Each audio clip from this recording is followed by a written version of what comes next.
ஹாய்ங்க, எல்லோரும் எப்படி இருக்கீங்க? இன்றைக்கி நம்ம குட்டி தோட்டத்தில் ஒரு சின்ன அறுவடை தாங்க. வாங்க வீடியோக்குள்ளே போகலாம். ஃபர்ஸ்ட் டைம் வியூவர்ஸ் நம்ம சேனலாக மறக்காமல் சப்ஸ்கிரைப் பண்ணிவிட்டு வீடியோ பாருங்கள். அப்போ தான் அடுத்தடுத்த வீடியோஸ் உங்களுக்கு நோட்டிஃபிகேஷனில் வரும். இப்போ என் கையில் என்ன இருக்குதுன்னு பார்த்தீங்கன்னா, இது ஹைப்ரிட் அடுக்கு செம்பருத்தி தாங்க. இது நாங்கள் ஆல்ரெடி பதியம் பண்ணி வச்சுருந்தோம். ஒரு 20 டேஸ் ஆஃப்டர் இப்போ வெளியே எடுத்து வச்சுருக்கோங்க. இது 3மே சூப்பராக வளர்ந்துருக்கு. சரி, கொஞ்சம் நிழலுக்காக தான் கத்திரிக்காய் செடி கடியிலே வச்சுட்டோம். அடுத்து நம்ம பார்க்க போகிறது கத்திரிக்காய் தாங்க. நான் போன வீடியோவில் காமிச்சிருந்தேன் உங்களுக்கு. பூவெல்லாம் குட்டியாக தான் இருந்தது. இப்போ வந்து 4 or 5 டேஸ்லேயே வந்துட்டு காயெல்லாம் நல்லா பெருசாகிடுச்சுங்க. இதெல்லாம் ஹார்வெஸ்டிங் ஸ்டேஜில் தான் இருக்குது. இது வந்து பார்த்திங்கன்னா பச்சை கத்திரிக்காய் தாங்க. இதுலேயும் நிறைய பூ வச்சுருக்கு. இன்றைக்கி கொஞ்சம் பெருசாக இருக்க கத்திரிக்காயெலாம் நம்ம அறுவடை பண்ணி எடுத்துக்கலாங்க. இது வந்து ஊதா நிற குண்டு கத்திரிக்காய் தாங்க. பாருங்கள் எவ்வளோ சூப்பராக இருக்குன்ட்டு. இங்கே ஒரு 4-5 காய் இருக்குங்க. நம்ம அதெல்லாம் அறுவடை பண்ணி எடுத்துக்கலாம். இனி இது வர நாட்களில் தாங்க நிறைய காய் கொடுக்க போகுது நமக்கு. இது வச்சு நமக்கு எப்படியும் ஒரு 3 மாதம் ஆச்சுங்க. இப்போ தான் நம்ம ஃபஸ்ட்டு டைம் வந்துட்டு அறுவடை பண்ணுறோம் கத்திரிக்காய். அடுத்து நம்ம பார்த்திங்கன்னா இது காலிஃப்ளவரும் முட்டைக்கோசும் தாங்க. இது பூவெல்லாம் சூப்பராக வளர்ந்துருக்குங்க. இதெல்லாம் பாருங்கள் சூப்பராக வளர்ந்துருக்கு. ஆனால் ஒரு சில இதெல்லாம் பார்த்திங்கன்னா பூச்சி பிடிச்ச மாதிரி இருக்குங்க. நம்ம ஆல்ரெடி நம்ம ஃபர்டிலைசர்லாம் யூஸ் பண்ணியிருக்கோம். அப்படி இருந்தாலுமே இந்த மாதிரி ஓட்டே ஆயிடுதுங்க. என்ன ரீசன்னே எங்களுக்கும் தெரியல. உங்களுக்கு தெரிஞ்ச கமெண்ட் செக்ஷனில் ஷேர் பண்ணுங்கள். அதேமாதிரி போன வீடியோவில் உங்களுக்கு காமிச்சிருந்தேன் அரசாணிக்காய் தாங்க. அப்போ பூ மட்டும்தான் இருந்தது. இப்போ காய் நல்லா பெருசாகிடுச்சுங்க. ஒரு 4-5 நாள்லேயே காய் நல்லா பெருசாகிடுச்சு. பாருங்கள் சூப்பராக வளர்ந்துருக்கு. ஆனால் இந்த பழையின்னு சொல்கிற தொந்தரவு தாங்க நிறையா இருக்குது. இது வந்து பார்த்திங்கன்னா நம்ம லாங் பீன்ஸ் தாங்க. இது நம்ம ஆல்ரெடி நிறைய டைம் அறுவடை பண்ணி எடுத்தாச்சு. இப்போவும் நிறைய காய் இருக்குங்க. இதுலேயே ஒரு 4-5 வந்து பார்த்திங்கன்னா முத்தி போயிடுச்சு. ஏன்னா நம்ம பார்க்காம அப்படியே விட்டுட்டோம். எல்லாமே பறித்து எடுத்துக்கலாங்க. இதுலேயே நிறைய காய் இருக்குது. ஆனால் கொடி வந்து சின்னதாக தாங்க இருக்குது. ஆனால் இதுலேயே நிறைய காய் நமக்கு கிடைக்கிது.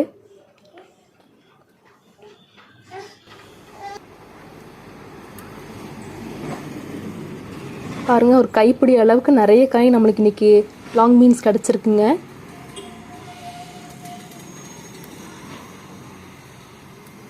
அது பக்கத்துலேயே வந்து பார்த்திங்கன்னா பாவக்காய் கொடி தாங்க. பாருங்கள் எவ்வளோ இலைகள்லாம் காஞ்சி போயிடுச்சுன்ட்டு. ஆனால் இருந்தாலும் இதில் வந்து நிறைய காய் கொடுத்துட்டு தாங்க இருக்குது. எப்படியும் பார்த்திங்கன்னா ஒரு நாளைக்கு ஒரு 4-5 காயாவது நம்மளுக்கு கிடச்சிருங்க. இன்றைக்கி நம்மளுக்கு பார்த்திங்கன்னா இதுலேயே ஹைப்ரிட் பாவக்காவை 2 கிடச்சிருக்குங்க. நம்ம ஃபஸ்ட் டைம் அறுவடை பண்ணுறோம் ஹைப்ரிட் பாவக்காய். இந்த சம்மருக்கா என்னன்னு தெரிலங்க, எல்லா கொடியுமே வந்து வாடி போன மாதிரி ஆயிடுச்சு. இது நம்ம நீ ஃபுல்லாக எடுத்துகிட்டு நம்ம இதே பாவக்காய் சொரக்காய் இதே விதைகள் தாங்க வாங்கி போடலான் இருக்கோம். அந்த சைடு ஒரு பாவக்காய் இருக்குங்க. அதையும் நம்ம அறுவடை பண்ணி எடுத்துக்கலாம். அது நாட்டு பாவக்காய் தாங்க. பாருங்கள், உங்களுக்கு வீடியோவில் பார்த்தாலே தெரியும் ஃபுல்லாக வாடி போயிடுச்சு. வெள்ளரிக்காய் கொடியும் ஃபுல்லாக வாடி போயிடுச்சுங்க. நான் போன வீடியோவில் சொல்லியிருந்தேன் ஒரு சொரக்காய் கூட எங்களுக்கு கிடைக்கவே இல்லை. ஏன்னா முதல்ல காய் வச்சதும் இது தான். நிறைய பிஞ்சு வைக்குது ஆனால் காய் வைக்கவே இல்லைன்ட்டு. ஆனால் நான் புலம்புனது அந்த செடிக்கு கேட்டுருச்சா என்னன்னு தெரிலங்க. இப்போ தாங்க எங்களுக்கு இன்றைக்கி 2 பெரிய சொரக்காய் இன்றைக்கி அறுவடைக்கு இருக்குங்க. பாருங்கள், இந்த மாதிரி தான் பட்டு போயிடுது எல்லாமே. அதுலேருந்து தப்பிச்சு தாங்க எங்களுக்கு இன்றைக்கி 3 சொரக்காய் கிடைக்க போகுது. பாருங்கள், ஒரு பிஞ்சு சொரக்காய் இந்த சைடு வளர்ந்துருக்கு. இது எப்படியும் 4-5 நாள் ஆயிருங்க. இந்த சைடு பாருங்கள் ஒரு பெரிய சொரக்காய் இருக்குது. அதை நம்ம அறுவடை பண்ணி எடுத்துக்கலாங்க. இது எப்படியும் ஒரு 1/2 கிலோ சைஸ் இருக்குங்க. பாருங்கள் சூப்பராக வளர்ந்துருக்கு. அந்த சைடு ஒன்று இருக்குங்க. நம்ம அதையும் அறுவடை பண்ணி எடுத்துக்கலாம். பாருங்கள் எவ்வளோ சூப்பராக வளர்ந்துருக்குன்ட்டு. இதில் மெயின் பிரச்சனை என்னென்னு பார்த்தீங்கன்னா அந்த பழையின்னு சொல்லிட்டு அந்த பூச்சி தொல்லை தாங்க. அதுதான் அந்த காய்களுக்கெல்லாம் உள்ளெல்லாம் போய் இந்த மாதிரி அழுகி போயிடுது. அந்த சைடு புடலங்காயும் அந்த மாதிரி தாங்க ஆயிடுச்சு. சரி, கொடியெல்லாம் பார்த்திங்கன்னா நல்லா பெருசாக வளர்ந்துருச்சு. எங்களுக்கு நாங்கள் இந்த பந்தலை இன்னும் விரிவாக்கம் பண்ணலான் இருக்கோங்க. ஏன்னா இப்போதைக்கு இது கரெக்டாக இருந்தாலுமே இனி வர காலங்களில் வந்து பார்த்திங்கன்னா கொடியெல்லாம் பெருசாகும் போது இன்னும் அதுக்கு இடம் பத்தாது கண்டிப்பாக. இந்த சைடு ஒரு பீர்க்கங்காய் இருக்குங்க. அதையும் நம்ம அறுவடை பண்ணி எடுத்துக்கலாம். பாருங்கள் எவ்வளோ சூப்பராக இருக்குன்ட்டு. இதுலேயே தாங்க நாங்கள் பீர்க்கங்காய் சொரக்காய் அப்புறம் வந்து வெள்ளரிக்காய் பாவக்காய் அப்புறம் காராமணி எல்லாமே ஒரே கொடியில் தான் ஏற்றி விட்டுருக்கோம். இந்த சைடு பார்த்திங்கன்னா ஒரு கத்திரிக்காய் செடி வச்சுருக்கோம். அதில் ஒரு கத்திரிக்காய் கிடச்சிருக்குங்க. இதுக்கு பக்கத்தில் வந்து பார்த்திங்கன்னா தக்காளி செடி தாங்க. தக்காளி செடியெல்லாம் நாங்கள் வேறு சைடு தான் போட்டிருக்கோம். இந்த சைடு ஒரே ஒரு செடி வச்சோம். இதில் மட்டும்தான் இப்போ ஃபஸ்ட்டு டைம் காய் வருது. நான் உங்களுக்கு போன வீடியோவில் காமிச்சிருந்தேன் முலாம்பழம் வந்துட்டு நிறைய காய் வச்சுருக்கு அப்படின்னு ரொம்ப சந்தோஷமாக இருந்தது. ஆனால் பாருங்கள், இந்த பழகி சொன்னல அந்த பிரச்சனை தாங்க. ஃபுல்லாக உள்ள ஓட்டை போட்டு பழம் எல்லாம் நாசமாகிடுச்சுங்க. இனி இது வைக்கிறது வேஸ்ட்டு தாங்க. எங்களுக்கு பார்க்கவே ரொம்ப கஷ்டமாக இருக்குது. ஏன்னா தங்கமாக பாதுகாத்து இந்த மாதிரி ஆயிடுச்சு அப்படின்ட்டு தான். நம்மளுக்கு ஒன்று 2 காய் இந்த மாதிரி ஆகும்போது ரொம்ப கஷ்டமாக இருக்குது. இப்போ விவசாயிகள்லாம் நிறைய காயெல்லாம் போட்டு விவசாயம் பண்ணும்போது அவங்களுக்கு ஏதோ ஒன்று பாதிப்பாகும்போது அவங்களுக்கு எவ்வளோ கஷ்டமாக இருக்குதுன்னு என்னால் இப்போ தாங்க அதை உணர முடியுது. இது வந்து பார்த்திங்கன்னா நம்ம நாட்டுச்சோளம் தாங்க. இதெல்லாமே சூப்பராக அறுவடை ஸ்டேஜுக்கு வந்துருச்சு. இது வந்து கொஞ்சம் குட்டியாக இருந்தது தான். சரி சாப்பிட்லான்னு எடுத்து பார்த்தேன். வாங்க சாப்பிட்டு பார்த்துடலாம்.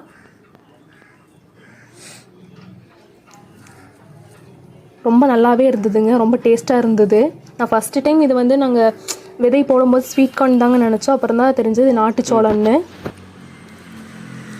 இதை எடுத்து பார்த்துடலாங்க. ஏன்னா இது அறுவடை ஸ்டேஜ்லாம் இருக்குது.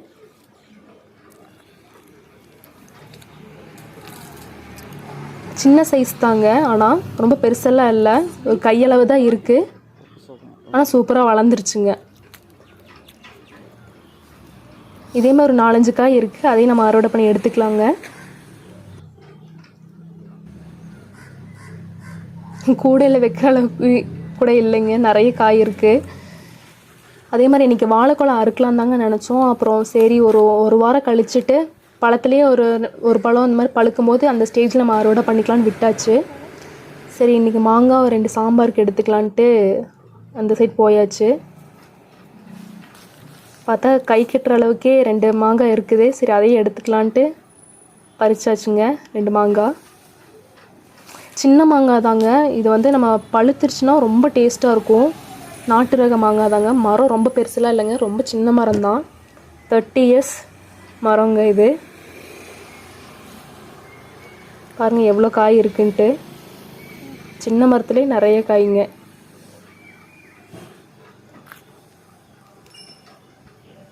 அவ்வளோதாங்க. இன்றைக்கி நம்ம வீட்டுக்கு தேவையான காய்கறி அறுவடை முடிஞ்சுங்க. நம்ம சேனலை புதுசாக பார்க்குறவங்க மறக்காமல் சப்ஸ்கிரைப் பண்ணுங்கள். நம்ம வீடியோ பிடிச்சிருந்துச்சின்னா லைக் பண்ணுங்கள், கமெண்ட் பண்ணுங்கள். அதே மாதிரி இன்றைக்கி நம்ம காய் என்னென்ன காய் இருக்குன்ட்டு வாங்க பார்க்கலாம். என்னென்ன காயெல்லாம் இருக்குன்ட்டு பார்ப்போங்க.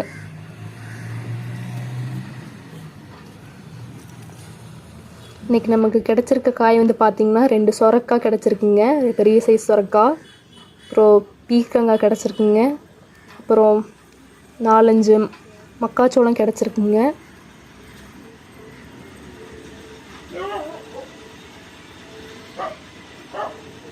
அப்படியே 2 பெரிய பாவக்காய், அப்புறம் 4-5 குட்டி பாவக்காங்க.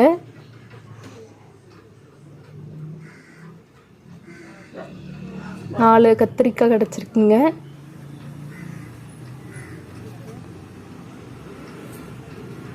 அப்புறம் 2 மாங்காய் எப்பவும் போல். அப்புறம் நமக்கு ஒரு கையளவுக்கு லாங் பீஸ் கிடச்சிருக்குங்க.